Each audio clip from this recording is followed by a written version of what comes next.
पिछले कल अहमद मसूद ने अपने फेसबुक अकाउंट पर 19 मिनट का एक बहुत ही भावुक ऑडियो मैसेज पोस्ट किया था, जिसमें उन्होंने बताया था कि पंजशीर का किला अभी नहीं गिरा है, रेजिस्टेंस जारी है और वो और वाइस प्रेसिडेंट अमरुल्लाह सालेह तालिबान के खिलाफ इस लड़ाई को जारी रखेंगे। साथ में इस ऑडियो मैसेज में अहमद मसूद ने एक बार फिर विदेशी ताकतों से मदद मांगी थी और नॉर्दर्न अलायंस रेजिस्टेंस फोर्स की मदद के लिए सामने आने के लिए कहा था। इसके साथ अहमद मसूद ने अफगानिस्तान के आम लोगों से भी एक भावुक अपील करते हुए कहा था कि वो दुनिया के जिस भी कोने में बैठे हों, जिस भी तरीके से तालिबान के खिलाफ रेजिस्टेंस को मजबूत करने का काम कर सकते हैं वो जरूर करें। उन्होंने कहा कि ये तालिबानी अपने लोग नहीं हैं, ये आउटसाइडर्स यानी बाहरी हैं। और जो उन्होंने ये भावुक अपील की थी उसका असर अब साफ देखने को मिल रहा है, क्योंकि पिछली एक रात में पंजशीर में काफी कुछ बदल गया है। अमरुल्लाह सालेह और अहमद मसूद की मदद के लिए कोई बाहरी देश नहीं बल्कि अफगानिस्तान एयरफोर्स और उसके पायलट सामने आए हैं। बिल्कुल ठीक सुना आपने, तालिबान के टेक ओवर के बाद जो पायलट्स अफगानिस्तान से अपने एयरक्राफ्ट्स और हेलीकॉप्टर्स लेकर पड़ोसी देश तजिकिस्तान और उज्बेकिस्तान में चले गए थे, उनके वापस आने की रिपोर्ट सामने निकल कर आ रही है।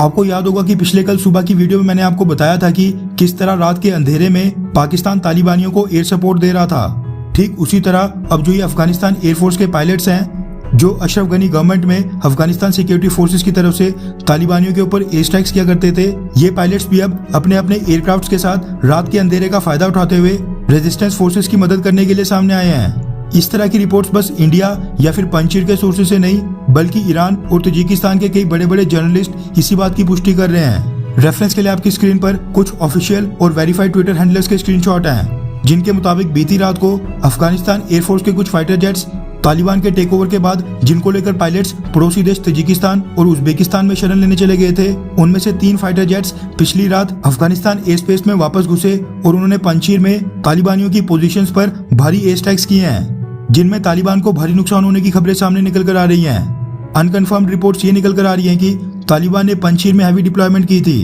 और ये एयर स्ट्राइक्स ठीक उन्हीं कोऑर्डिनेट्स पर हुई हैं जिनमें 500 से 700 के बीच तालिबानी मारे गए हैं। कुछ मीडिया रिपोर्ट्स ये भी सामने निकल कर आ रही हैं कि पंजशीर की प्रोविंशियल कैपिटल के साथ साथ रेजिस्टेंस फोर्सेज ने पंजशीर और अंदराब वैली की कुछ डिस्ट्रिक्ट्स तालिबानियों से वापस कैप्चर कर ली हैं। हालांकि ये अभी भी डेवलपिंग स्टोरी है, लेकिन इस तरह की कई सारी अनकन्फर्म्ड रिपोर्ट्स लगातार सामने निकल कर आ रही हैं। बाकी मैं ये चीज आपको पहले भी बता चुका हूँ कि आज की डेट में पंजशीर में इंटरनेट, कॉल और मैसेजेस सर्विसेज बिल्कुल बंद हैं। सैटेलाइट कनेक्शन भी बेहद कम और गिने चुने लोगों के पास है, इसलिए कुछ भी कंफर्म तरीके से कहना मुश्किल है।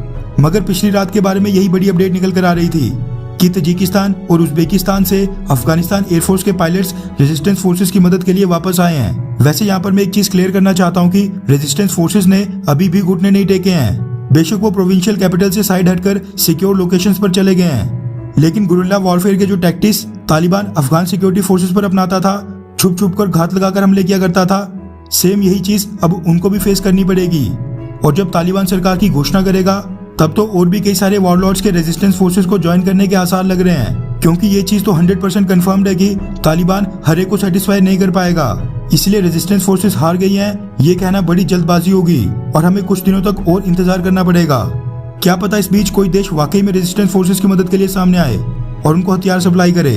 अफगानिस्तान, फॉरेन पॉलिसी, डिफेंस और फाइनेंस से रिलेटेड इसी तरह की वीडियोस हम लगातार लाते रहते हैं। अगर आपको इस तरह की वीडियोस अच्छी लगती हैं तो आप हमारे चैनल इंडियन अफेयर्स को सब्सक्राइब करके वीडियोस की नोटिफिकेशन के लिए बेल आइकन दबाना ना भूलें। साथ में आपको क्या लगता है कि क्या भारतीय सरकार को पंजशीर की मदद के लिए सामने आना चाहिए या फिर खामखा झमेले में नहीं पड़ना चाहिए? नीचे कमेंट करके अपनी राय जरूर बताएं।